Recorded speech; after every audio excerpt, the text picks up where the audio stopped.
Heç blok sualı da deyil, ümumiyyətlə bu mix tipli sualdır.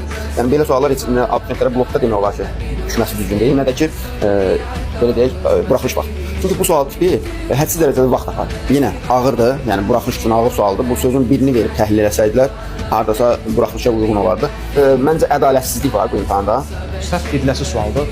Yəni üçüncü qrup hadisə yazarlar, amma üçüncü qrup deyilsə bu uşaq necə bunu deyilsin? Bütün feil hər şeyini soruşursan.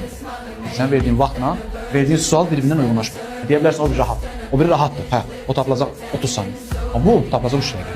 Yəni mənim belə ən az 5 dəqiqəm var. Mənim belə ən az 5 dəqiqəm alıb ki, tam dəqiq baxım. Yazıq uşağı necə tapsın? Yəni görünür ki, test tərtibçiləri kimlərdirsə, məsələn, sualların birini götürüb Tuzladan, birini götürüb göstər. Blok suallarıdır, konkret. Yəni imtahan sualları Azərbaycan dilinə mən digər fənləri deyə bilmərəm. Faciə Dərbənd ətrafında birinci mətin çox eybəcər mətindir. Hamının